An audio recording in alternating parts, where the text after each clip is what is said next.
नमस्कार मित्रों, कैसे हैं आप सब। SLT tech and YouTube channel पर आप सभी का स्वागत है।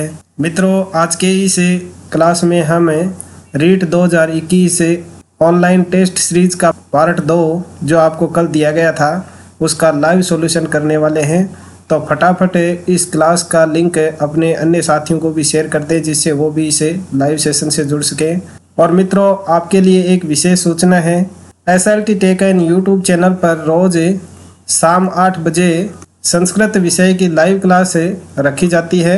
तो आप उसमें शामिल होने की कोशिश करें जिससे आपकी संस्कृत की तैयारी है वो बेहतरीन तरीके से हो सके। और साथ में जो भी आप टेस्ट दें, क्योंकि जो भी मैं टेस्ट सीरीज आपको देता हूं उसको मैं पहले पढ़ा चुका होता हूं, क्योंकि मैं मेरे SLT tech and YouTube channel पर छंद, समास और संधि का कुछ टॉपिक है वो कंप्लीट करवा चुका हूँ।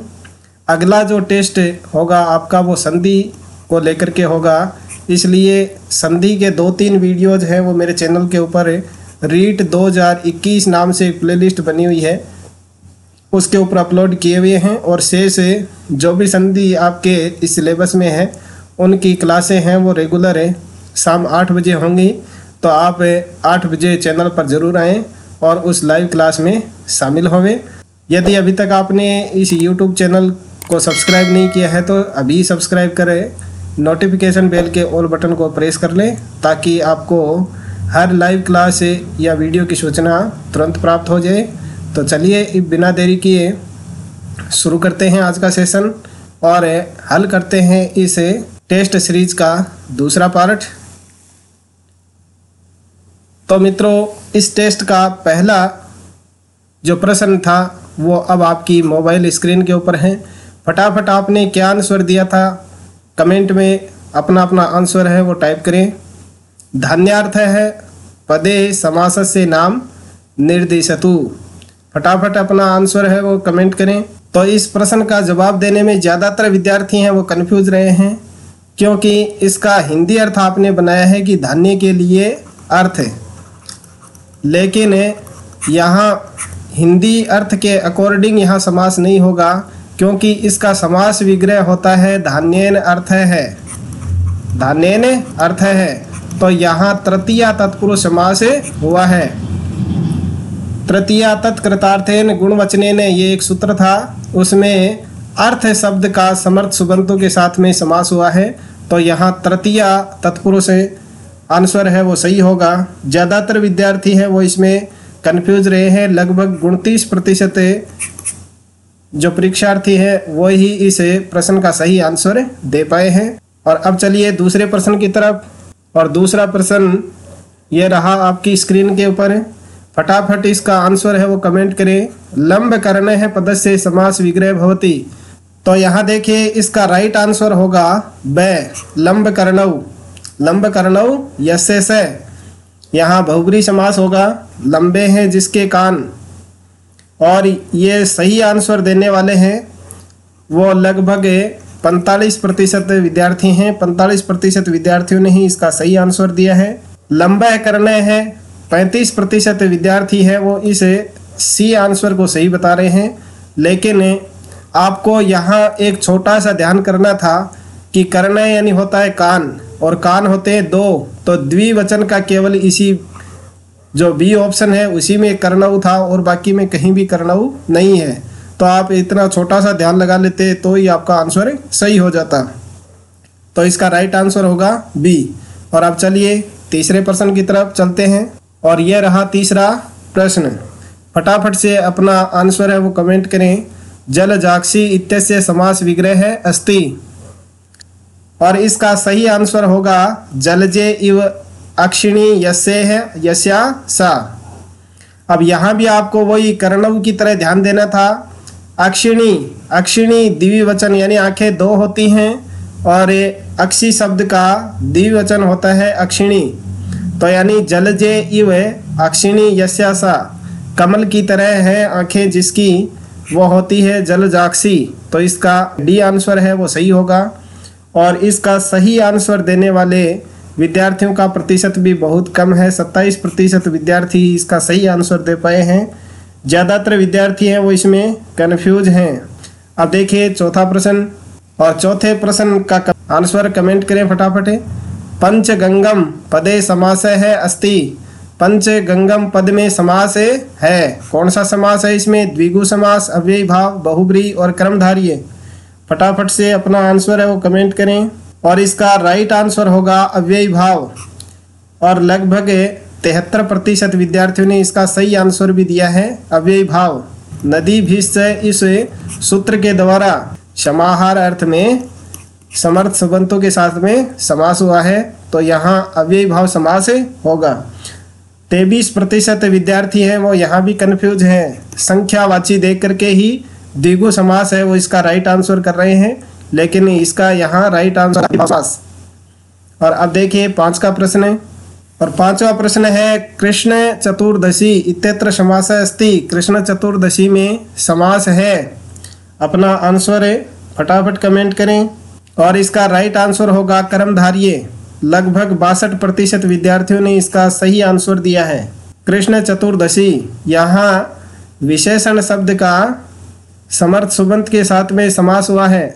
चतुर्दशी है उसकी विशेषता कृष्ण शब्द के द्वारा बताई जा रही है, तो यहाँ कर्मधारय समास होगा। और अब देखिए नेक्स्ट 6 सवाल। 6 सवाल दिया गया हरि त्रातः है पदस्य समास विग्रह अस्ति। अपना आंसर लिखें कमेंट बॉक्स में फटाफट। और इसका राइट आंसर होगा हरिणा त्रातः, हरि के द्वारा सुरक्षित, हरि के द्वारा बचाया हुआ। और लगभग 59% विद्यार्थी इसका सही आंसर दे पाए हैं। यहाँ तृतीय तत्पुरुष समास होगा, हरिणा त्रातः है। कर्तरी करणे कृता बहुलम, ये एक सूत्र है, उसके द्वारा यहाँ समास किया गया है। अब देखिए नेक्स्ट 7 का प्रश्न।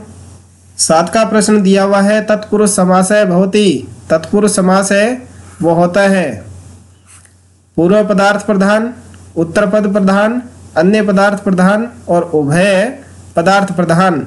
तो ये बहुत ही इजी प्रश्न था और लगभग 83% विद्यार्थियों ने इसका सही आंसर दिया है। और इसका राइट आंसर है उत्तर पदार्थ प्रधान। पूर्व पदार्थ प्रधान है वो अव्ययी भाव समास होता है, एक बार आप दोहरान कर लीजिए। और अन्य पदार्थ प्रधान होता है बहुब्रीहि समास। बहुब्रीहि समास है वो अन्य पदार्थ प्रधान होता है। और उभय पदार्थ प्रधान होता है द्वंद्व समास। ये एक बार आप रिवीजन कर लें फिर से। और अब देखें नेक्स्ट प्रश्न। नेक्स्ट 8 का प्रश्न दिया गया समासे पूर्व प्रयोगाय संज्ञा भवति। फटाफट से अपना आंसर लिखें कमेंट में। उत्सर्जनम, उपसर्जनम, घी और लोप संज्ञा। तो इसका राइट आंसर होगा उपसर्जनम, उत्सर्जनम नहीं उपसर्जनम। और इसका 44% विद्यार्थियों ने सही आंसर दिया है उपसर्जनम। समास की जो सामान्य जानकारी थी उस समय मैंने पढ़ाया था आपको, प्रथमा निर्दिष्टम समास उपसर्जनम, ये एक सूत्र था। प्रथमा निर्दिष्टम समास उपसर्जनम, यानी जो समास विधायक सूत्र होता है उसमें जो प्रथमा विभक्ति को बताने वाला प्रथमा विभक्ति का सूचक जो शब्द होता है उसी का पूर्व प्रयोग होता है। तो यहाँ इसका राइट आंसर होगा बी उपसर्जनम। और अब देखिए नेक्स्ट 9 का सवाल। 9 का सवाल है वो दिया गया का मधुरम इत्ते से समास विग्रह भवति। का मधुरम इसका समास विग्रह होता है, फटाफट से अपना आंसर बताएं। ईषद मधुरम, कुत्सितम मधुरम, कुत्सितम धुरम और कामेन धुरम। और इसका आंसर है वो बहुत ही कम विद्यार्थी है वो सही दे पाए हैं। लगभग 10% विद्यार्थियों ने ही इसका सही आंसर दिया है। इसका सही आंसर होगा ईषद मधुरम। ईषद अर्थे एक सूत्र था, उस ईषद अर्थे सूत्र के द्वारा यहाँ समास किया गया है। यानी कु अवयव का अर्थ अगर ईषद हो तो कु के स्थान पर का आदेश हो जाता है, ये था। और इसका विग्रह होता है ईषद मधुरम। ईषद का मतलब होता है कम, यानी कम मीठा। कम मीठा उसको कहते हैं का मधुरम। और जब हम इसका विग्रह करते हैं तो होता है कु प्लस सु और मधुर प्लस अम, ये होता है। और ईषद अर्थे जो सूत्र है उसके द्वारा इस कु की जगह का कर दिया जाता है और का करके रूप बनता है का मधुरम। तो यानी ज़्यादातर विद्यार्थी हैं वो इसमें कंफ्यूज थे।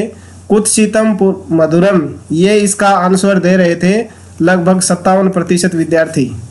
यानी ये आप कुगति प्रादेय जो तत्पुरुष समास था उसके अनुसार, यानी कापुरुषम जो रूप बना है, एक होता है, एक उदाहरण दिया गया था का पुरुष है, उस का पुरुष की तरह आपने का मधुरम को मान करके इस कुत्सितम मधुरम आंसर को सही कर रहे थे, लेकिन ये आंसर गलत होगा। ईषद मधुरम है इसका राइट आंसर है। अब देखिए नेक्स्ट 10 का प्रश्न। 10 का प्रश्न दिया गया है तृतीय तत्पुरुषस्य उदाहरणम अस्ति। तृतीय तत्पुरुष का उदाहरण है दुखातीत, तो इसका तो होता है दुखम अतीत है, और स्वर्ग गत, ये भी है स्वर्गम गत, ये भी द्वितीय विभक्ति। यहाँ द्वितीय तत्पुरुष समास है, दुखम अतीत है और स्वर्गम गत है, यहाँ भी द्वितीय तत्पुरुष है। और यूपाय दारू, यूप दारू खूंटे के लिए लकड़ी, तो ये यहाँ चतुर्थी तत्पुरुष है। और गुडेन मिश्र, ये इसका राइट आंसर होगा, गुडेन मिश्र, तो ये डी का आंसर है वो सही है। और लगभग 38% विद्यार्थियों ने इसका सही आंसर है वो दिया है। ज़्यादातर विद्यार्थी है तृतीय तत्पुरुष का उदाहरण बता रहे हैं, लेकिन दुखातीत है वो तो होता है दुखम अतीत है। द्वितीय श्रितातीत पतित गतातेस्त प्राप्तापन्नयी, उस जो सूत्र है उसके ये उदाहरण थे दुखातीत और स्वर्गगत है, जो द्वितीय तत्पुरुष के थे। तृतीय तत्पुरुष का यहाँ गुड मिश्र है वो राइट आंसर है। अब देखिए 11वां प्रश्न। 11वां प्रश्न दिया गया है न किंचन यस्य स इति पदे समासः अस्ति। न किंचन यस्य स, यानी जिसके पास में कुछ भी नहीं है, इस पद का समास होता है। फटाफट से अपना आंसर लिखें कमेंट में। बहुब्रीहि तत्पुरुष द्वंद्व अव्ययीभाव कौन सा होगा इसमें से, फटाफट बताएं। तो यहाँ देखिए इसका राइट आंसर है वो होगा तत्पुरुष। ये अन्य पदार्थ प्रधान है, अन्य पदार्थ प्रधान तत्पुरुष समास है इसमें। न किंचन यस्य स, यानी जिस व्यक्ति के पास में कुछ भी नहीं है वो होता है अकिंचन। इसका समस्त पद बनाएंगे तो बनेगा अकिंचन। और यहाँ तत्पुरुष समास है न कि बहुब्रीहि। 45% विद्यार्थी है वो इसका आंसर है बहुब्रीहि मान रहे हैं, लेकिन वो गलत है। केवल 34% विद्यार्थी ही इसका सही आंसर दे पा रहे हैं तत्पुरुष। अब देखिए नेक्स्ट 12वां प्रश्न। और 12वां प्रश्न रहा ये आपकी मोबाइल स्क्रीन के ऊपर। फटाफट से अपना आंसर है वो कमेंट करें। उन्नता नासिका यस्य स इति विग्रह से समस्त पदम भवति, यानी ऊंची है नाक जिसकी, इसका अगर हम समस्त पद बनाएंगे तो क्या बनेगा। उन्नत नासिक है, उन्नत नस है, उन्नस है और उन्नासिक है, तो इसका राइट आंसर होगा उन्नस है। और यह बहुत ही कम विद्यार्थी है वो इसका राइट आंसर दे रहे हैं। लगभग 8% विद्यार्थी ही इसका राइट आंसर ये दे रहे हैं उन्नस है। 40% विद्यार्थी उन्नत नासिक है इसको बोल रहे हैं, और 45% विद्यार्थी उन्नासिक है इसका सही आंसर दे रहे हैं, लेकिन ये दोनों ही आंसर गलत है। इसका राइट आंसर होगा उन्नस है। और अब देखिए नेक्स्ट 13 का सवाल।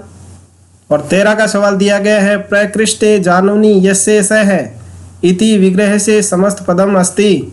यह मैंने आपको बहुब्रीहि समास पढ़ाते समय अच्छी तरह से आपको बताया था कि ये डायरेक्ट ऐसा का ऐसा परीक्षा में पूछा जाता है प्रकृष्टे जानूनी यस्य सह, और ज़्यादातर विद्यार्थी हैं वो इसका समस्त पद है वो नहीं बता सकते हैं।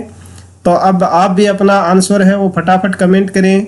प्रकृष्ट जानू हूँ, प्रकृष्ट जंग है, प्रज्ञु, प्रकृष्टज्ञु, कौन सा इसमें राइट आंसर है। अपना अपना आंसर है वो फटाफट कमेंट करें। और इसका राइट आंसर होगा प्रज्ञु, और लगभग 16% विद्यार्थी ही इसका सही आंसर दे पा रहे हैं। ज़्यादातर विद्यार्थी है वो इसका आंसर दे रहे हैं प्रकृष्ट जानू, जो गलत आंसर है। इसका सही आंसर होगा प्रज्ञु, इसमें बहुब्रीहि समास है। अब देखिए नेक्स्ट 14वां प्रश्न।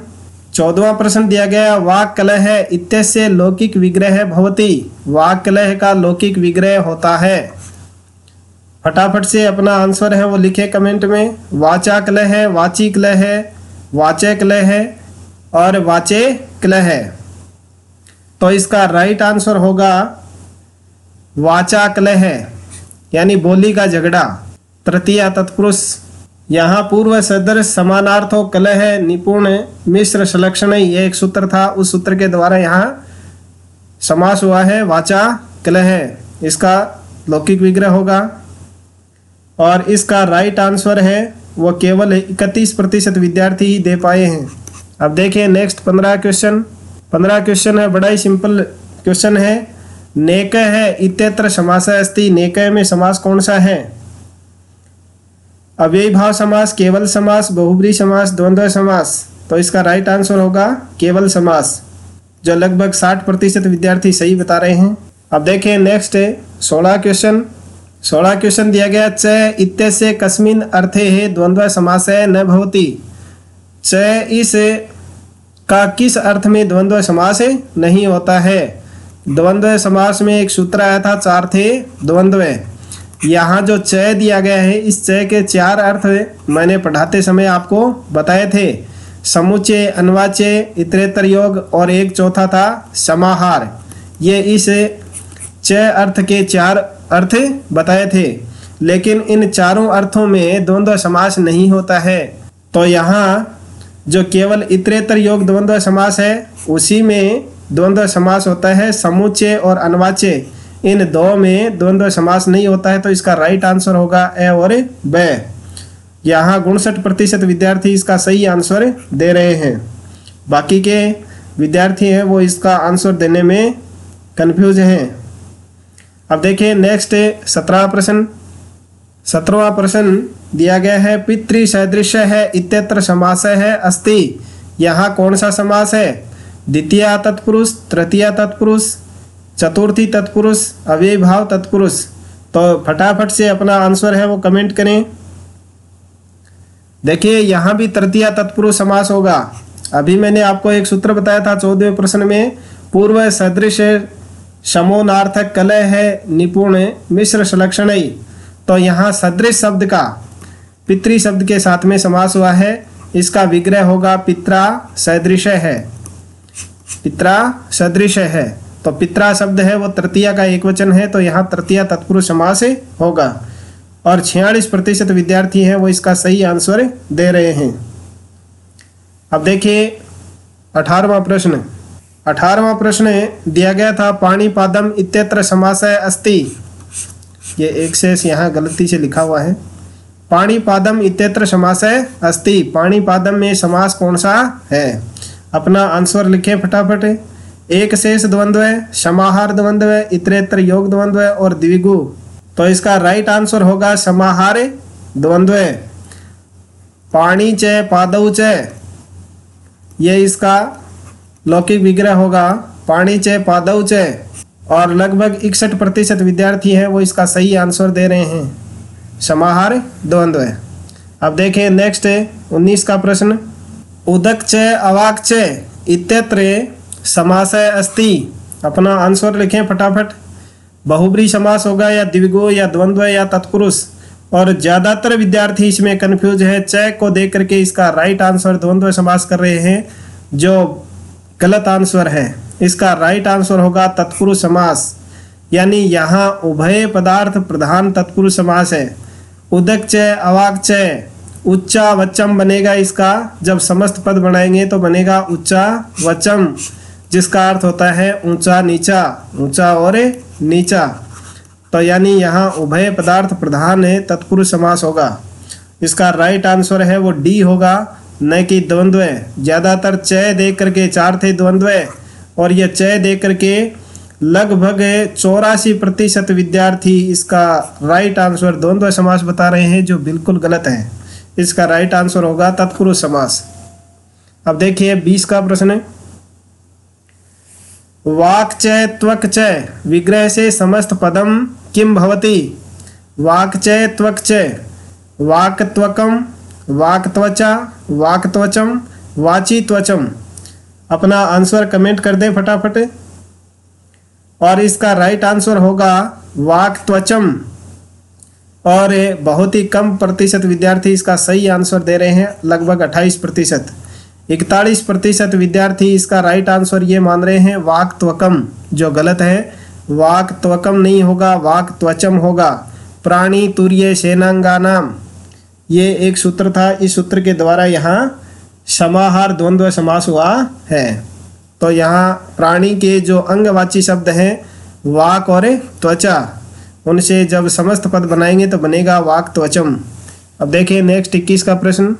और 21 का प्रश्न आपकी मोबाइल स्क्रीन पर, फटाफट से अपना आंसर है वो कमेंट करें। अतिक्रांत है राजानम इति विग्रहे समस्त पदम अस्ति। इसका समस्त पद क्या होगा, फटाफट से कमेंट करें। अति राजा है, अति राजा, अति राजन, अति राजानम। और यहाँ भी बहुत कम प्रतिशत विद्यार्थी हैं वो इसका सही आंसर दे रहे हैं। इसका राइट आंसर होगा अति राजा। लगभग 10% विद्यार्थियों ने ही इसका सही आंसर दिया है। ज़्यादातर विद्यार्थी हैं इसका आंसर अति राजन दे रहे हैं, जो गलत है। यहाँ एक सूत्र दिया गया था, अत्यादेय क्रांतादर्थे द्वितीया। द्वितीया विभक्ति का जब अति और क्रांत शब्दों के साथ में समास होता है। और यहाँ देखिए जो अति राजा है वो क्यों इसका राइट आंसर हुआ है, क्योंकि यह प्रथमा विभक्ति का एक वचन होगा। और प्रथमा विभक्ति का एक वचन राजन शब्द का प्रथमा विभक्ति का एक वचन राजा बनता है। यहाँ राजन तो कोई शब्द ही नहीं होता है, राजन शब्द होता है जिसका अर्थ होता है राजा। लेकिन राजन शब्द की किसी भी विभक्ति में रूप राजन नहीं बनता है। और 42% विद्यार्थी है वो इसका आंसर राजन है वो दे रहे हैं, जो गलत आंसर है। इसका सही आंसर होगा अति राजा, क्योंकि प्रथमा विभक्ति का एक वचन राजा शब्द बनता है। राजानम भी इसका राइट आंसर नहीं होगा। तो अब आपके सामने कंफ्यूज नहीं रहना चाहिए कि यहाँ अति राजा है वो किस तरह से आंसर सही हुआ है। अब देखिए 22 का प्रश्न। 22 का प्रश्न दिया गया था, चोराद भयम इत्यत्र समास वर्तते। यहाँ समास होगा कौन सा है, पंचमी तत्पुरुष, षष्ठी तत्पुरुष, तृतीया तत्पुरुष या द्वितीय तत्पुरुष। फटाफट से अपना आंसर कमेंट कर दें। और इसका राइट आंसर होगा पंचमी तत्पुरुष। और लगभग 84% विद्यार्थियों ने इसका सही आंसर दिया है। सूत्र दिया गया था एक पंचमी तत्पुरुष का पंचमी भयने, भयवाची शब्द का पंचमेंत शब्दों के साथ में समास होता है। अब देखिए अगला प्रश्न 23 का। 23 का प्रश्न दिया गया है, माता पितरौ इति शब्दे है पूर्व प्रयोगस्य किम कारणम। माता पितरौ जो शब्द है उसमें पूर्व प्रयोग का क्या कारण था। माता शब्द का पूर्व प्रयोग क्यों हुआ, इसका क्या कारण था। अजाद्य दंताद, घी संज्ञकात, अभ्यर्हितम सती, अल्पाचतात। फटाफट से अपना आंसर कमेंट कर दें। और यहाँ ज़्यादातर विद्यार्थी हैं वो कंफ्यूज हैं। केवल 22% विद्यार्थियों ने ही इसका सही आंसर दिया है। इसका सही आंसर होगा अभ्यर्हितम, यानी पूज्य में जो ज़्यादा पूज्य हो उसका पूर्व प्रयोग यहाँ हुआ है। नहीं तो अजाद्य दंतात से इसका पूर्व प्रयोग हुआ है, नहीं घी संज्ञक होने से और नहीं अल्पाच होने से। अभ्यर्हितम च पूज्य में ज़्यादा पूज्य होने वाले का पूर्व प्रयोग होता है।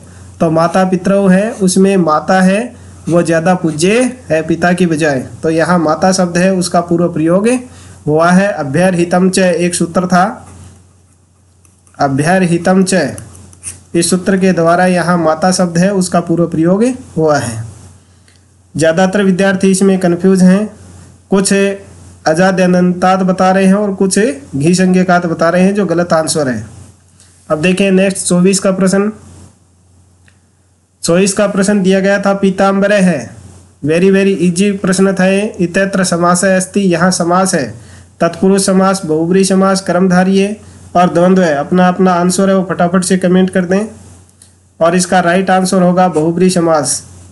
बहुत ही इजी सवाल था, लेकिन 80% विद्यार्थी ही इसका सही आंसर दे पाए हैं।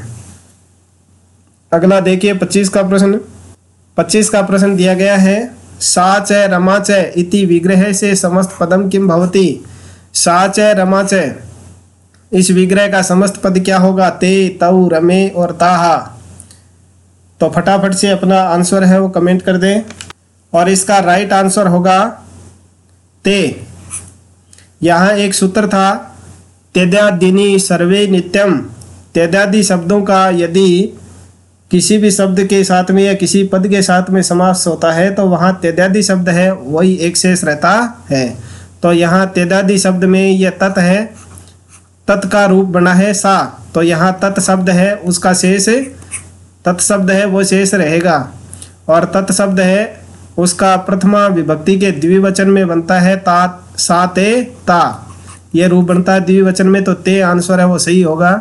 सा और रमा ये दो हैं, तो इन दोनों की जगह है ते शब्द का प्रयोग किया जाएगा, यानी तत् शब्द है वो शेष रहेगा और उसका द्विवचन में रूप बनेगा ते।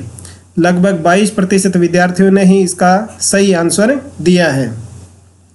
ज़्यादातर विद्यार्थी हैं वो इसमें कन्फ्यूज है। 42% विद्यार्थी इसका रमे आंसर दे रहे हैं और 30% विद्यार्थी तव आंसर दे रहे हैं, जो गलत है। इसका राइट आंसर होगा ते। अब देखिए 26वां प्रश्न। 26 का प्रश्न दिया गया, अध्यो लिखितेषु कर्मधार्यस्य उदाहरणम नास्ति। निम्नलिखित में से कर्मधार्य समास का उदाहरण नहीं है। पुरुष व्याग्रह है, मुख कमलम, चंद्र मनोहर है, चंद्रशेखर है। फटाफट से अपना आंसर कमेंट कर दें। तो देखिए यहाँ पुरुष व्याग्रह है, इसका तो विग्रह होगा पुरुष है अयम व्याग्रह इव, यानी जो पुरुष व्याघ्र की तरह हो, तो यहाँ तो कर्मधारय समास है। और मुखम कमलम इव, मुख है वो कमल की तरह है, यहाँ भी कर्मधारय समास है। चंद्र इव मनोहर है, ये भी चंद्र मनोहर है, वो भी कर्मधारय का है। लेकिन जो चंद्रशेखर है वो कर्मधारय का उदाहरण नहीं है, तो इसका राइट आंसर होगा चंद्रशेखर है। चंद्र है, शेखरे, यस्य है, ऐसे कौन होते हैं? शिव, यानी ये बहुब्रीहि समास का उदाहरण है, कर्मधारय का नहीं है, तो इसका राइट आंसर होगा डी। और लगभग 57% विद्यार्थियों ने इसका सही आंसर दिया है। नेक्स्ट देखिए 27 का प्रश्न। 27वां प्रश्न दिया गया है, निद्रा संप्रति न युज्यते इति विग्रह से समस्त पदम अस्ति।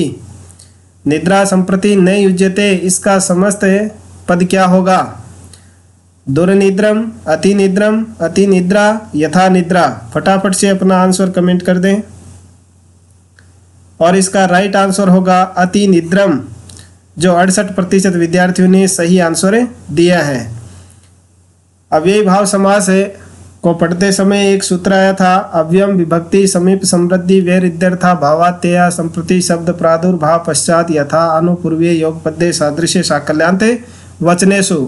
उसमें असंप्रति शब्द आया था एक, असंप्रति यानी असमायोजित, उस अर्थ में यहाँ ये समास किया गया है और इसका समस्त पद बनेगा अतिनिद्रम। और अब देखिए 28 का प्रश्न। 28 का प्रश्न दिया गया है, माता च पिता च इत्यत्र समस्त पदम अस्ति। अपना आंसर है वो लिखें फटाफट। यहाँ एक ऑप्शन दिया गया है पितरौ, दूसरा माता पितरौ, तीसरा मातृपितरौ और चौथा दिया गया है ए और बे, यानी पितरौ और माता पितरौ, यही इसका राइट आंसर होगा। चौथा इसमें होगा। यहाँ देखिए अभ्यर्हितम च, इसके द्वारा तो यहाँ माता शब्द है यानी पूजनीयों में ज़्यादा पूज्य है, इसलिए मातृ और पितृ शब्द का अगर एक साथ में प्रयोग किया जाता है तो माता शब्द है उसका पूर्व प्रयोग होता है। अभ्यर्हितम च, इसके अनुसार ये रूप बनता है। और एक विकल्प दिया हुआ था पित्रा मात्रा, यानी पितृ शब्द का, मातृ शब्द के साथ में पितृ शब्द का समास होता है, तो वहाँ विकल्प से पितृ शब्द है उसका एक शेष रहता है और रूप बनता है पितरौ। तो यहाँ माता च पिता च, इनके पितरौ और माता पितरौ ये दोनों रूप बनेंगे, तो इसका राइट आंसर होगा डी, जो 54% विद्यार्थियों ने सही दिया है इसका आंसर। अब देखिए नेक्स्ट है 29 का प्रश्न। 29 का प्रश्न दिया गया है, संकुला खंड है इत्यस्य लौकिक विग्रह भवति। संकुला खंड का लौकिक विग्रह होता है संकुलाम खंड है, संकुलाया खंड है, संकुलया खंड है, संकुलायाम खंड है। तो यहाँ देखिए एक सूत्र आया था तृतीया तत्कृतार्थेन गुणवचनेन, तो यहाँ तत्कृत यानी उसके द्वारा संपन्न किया हुआ, तो श्रोते के द्वारा किया गया टुकड़ा ऐसा था। तो संकुल या तृतीया तत्पुरुष समास का ये उदाहरण है और इसका राइट आंसर होगा संकुल या खंड है। और लगभग 29% विद्यार्थियों ने ही इसका सही आंसर दिया है। ज़्यादातर विद्यार्थी इसको संकुलाया खंड है बोल रहे हैं, जो एक संकुलाया है वो षष्ठी विभक्ति का एक वचन है, तो ये गलत आंसर होगा। तो ज़्यादातर विद्यार्थी हैं वो इसके आंसर देने में कंफ्यूज हैं। अब देखिए इस टेस्ट का लास्ट प्रश्न 30वां प्रश्न। और 30वां प्रश्न दिया गया था कृष्ण सारंग इत्यत्र समासः वर्तते। कृष्ण सारंग है, इसका समास होगा। इसमें क्या समास है? विशेषण पूर्व पद क्रमधार्य, विशेष्य पूर्व पद क्रमधार्य, विशेषण उभय पद क्रमधार्य, उपमान पूर्व पद क्रमधार्य। फटाफट से अपना अपना आंसर है वो कमेंट कर दें। और ज़्यादातर विद्यार्थियों ने इसका आंसर दिया है विशेषण पूर्व पद क्रमधार्य, जो गलत है, क्योंकि वर्णो वर्णेन एक सूत्र आया था जिस समय हम समास पढ़ रहे थे। वर्णो वर्णेन यानी रंग का रंगवाची शब्द के साथ में ही समास होता है, और ये दोनों विशेषणवाची शब्द हैं। कृष्ण सारंग है, काला और चितकबरा, सारंग कहते हैं चितकबरे को। तो यहाँ उभय पद है, यानी कृष्ण है और सारंग है, ये दोनों ही इसमें विशेषण शब्द हैं। तो विशेषण उभय पद क्रमधार्य समास होगा इसमें। तो इसका राइट आंसर होगा सी, जो बहुत कम प्रतिशत विद्यार्थी इसका सही आंसर दे पाए हैं। लगभग 13% बच्चों ने ही इसका सही आंसर दिया है। ज़्यादातर बच्चे हैं, यानी लगभग 56% विद्यार्थी विशेषण पूर्व पद क्रमधार्य बता रहे हैं, जो गलत आंसर है। इसका राइट आंसर होगा विशेषण उभय पद। सभी प्रश्नों के उत्तर है वो मिल गए होंगे। यदि फिर भी आपका किसी प्रश्न में कोई डाउट है तो कमेंट करके बता दें, उसका सॉल्यूशन आपको दिया जाएगा। और साथ ही आपने टेस्ट को पूरा करते समय उसमें नीचे व्हाट्सएप ग्रुप और टेलीग्राम ग्रुप है, तथा साथ में ही हमारे यूट्यूब चैनल का लिंक दिया हुआ था। शायद आपने वो ग्रुप ज्वाइन कर लिए होंगे और चैनल को सब्सक्राइब कर लिया होगा। यदि आपने अभी तक चैनल को सब्सक्राइब नहीं किया तो चैनल को सब्सक्राइब कर नोटिफिकेशन बेल के ऑल बटन को जरूर प्रेस कर लें, ताकि चैनल पर होने वाली सभी क्लासों की सूचना आपको समय पर प्राप्त हो जाए।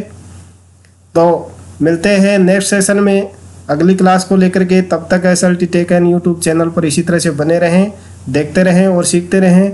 इस क्लास में शामिल होने के लिए आप सभी का धन्यवाद।